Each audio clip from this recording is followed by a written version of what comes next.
Quand Dieu obtient ce qui est plus étroitement en relation avec sa pleine pensée, il le fait dans des domaines où l'homme ne pourra rien faire et où tout ce qui lui sera associé proclamera que c'est de Dieu seul. C'est seulement le Seigneur qui l'a fait. Aucun homme ne pourra mettre cela à son actif. Regardez, voyez, si vous pouvez honnêtement appliquer ce principe à tout ce qui se fait. Considérons bien les choses. Est-ce une chose qui est soutenue par des noms, des titres, l'influence, le statut? Or, tout cela est si communément associé pour qu'une œuvre soit fructueuse. Non. C'est de Dieu où cela n'est rien. Il n'y a pas de grands noms, pas de grandes gens, pas de grands dons naturels, pas de grandes ni de remarquables qualifications humaines.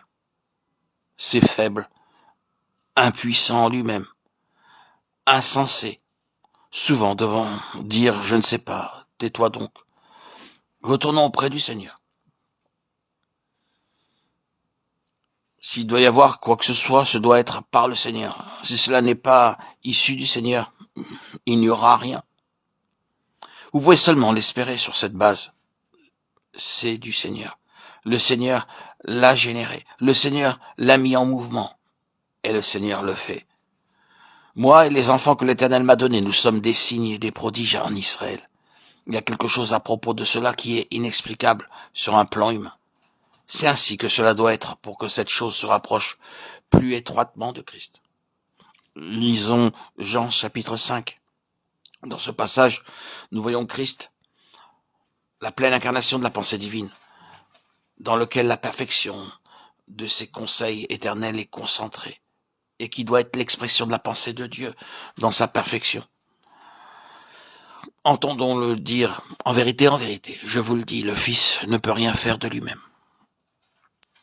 Et il ne fait que ce qu'il voit faire au Père. Et tout ce que le Père fait, le Fils aussi le fait pareillement. Jean chapitre 5, verset 19. Je ne puis rien faire de moi-même. Verset 30. Mais celui qui dit cela va aussitôt dire, car comme le Père ressuscite les morts et donne la vie, ainsi le Fils donne la vie à qui il veut. Jean 5, 21. Vous ne pouvez pas expliquer cela sur une autre base que sur celle de Dieu. Le Fils séparé du Père ne peut rien faire. Dieu ressuscite les morts. Il donne au Fils de faire ce que seulement Dieu veut faire. C'est à ce principe que nous voulons en venir. Nous ne pouvons pas aller au-delà de Christ dans sa perfection comme étant la pensée de Dieu. C'est pourquoi il dit « Rien hors de moi-même. Il est Dieu. »